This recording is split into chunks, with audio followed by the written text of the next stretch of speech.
We may be critical of Boris Johnson's time as Prime Minister. I don't think we can be so dismissive of his abilities as a journalist and as a wordsmith. And he does have an ability to use exactly the right words at exactly the right time. In his piece today in the Daily Mail, he writes, "And to those who continue to assert some moral equivalence between Israel and Hamas, let me make this fundamental point. It doesn't matter whether they shot those babies or decapitated them. They were setting out to kill the most innocent and vulnerable human beings in a deliberately horrifying way. That is the difference between Hamas terrorists and the Israelis." What a brilliant summary of the facts. He's got another paragraph which is equally stunning. Just a few sentences on. "The cycle of revenge is exactly what Hamas wants. That is why they committed this massacre now. Their fanaticism and their refusal to compromise meant that they were becoming irrelevant to the peace process. They struck not just at Israel, but at the prospect, terrifying to Hamas, that Israel was on the verge of further reconciliation with the Arab world." I think he's quite right. I think he's absolutely right, in fact. I think the problem of this conflict now is the disintegration of that two-state solution. But if we make a distinction between the solution and the problem, which is something I always try and do, the solution to the problem is the two-state scenario. There may be another solution to the Israel-Palestine problem that we may be able to devise. I think the two-state scenario is one that is not going to be feasible for the immediate future. But I think an exchange of land, some sort of federalized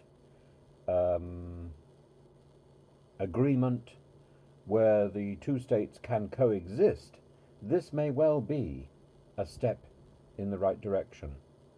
And I think also a clear demonstration by Israel towards the renewal of the Gaza Strip would be an extremely good first start. And I would hope that any form of land engagement, I believe the tanks are poised and ready to go in, that was followed by reconstruction would be a welcome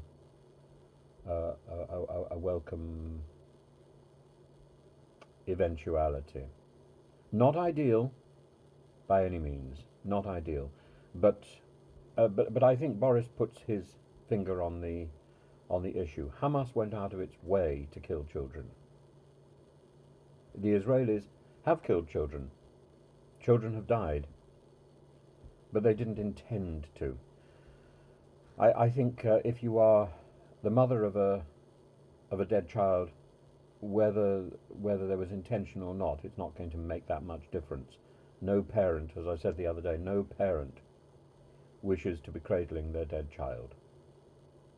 And that must be a tragedy, whether that child is Israeli or Palestinian. And we want to avoid that. I think we've gone beyond the point where that can be avoided. We're at the point now where we are poised between, is this a reasonable military response or is this a war crime? I think Netanyahu's responses have been foolish, but we have to deal with the reality we've got now, and we have to eradicate Hamas. Hamas has demonstrated in every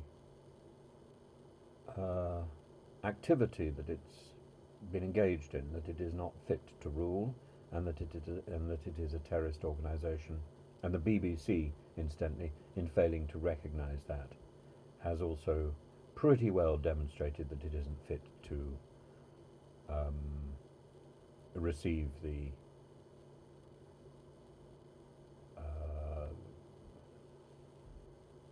license fee.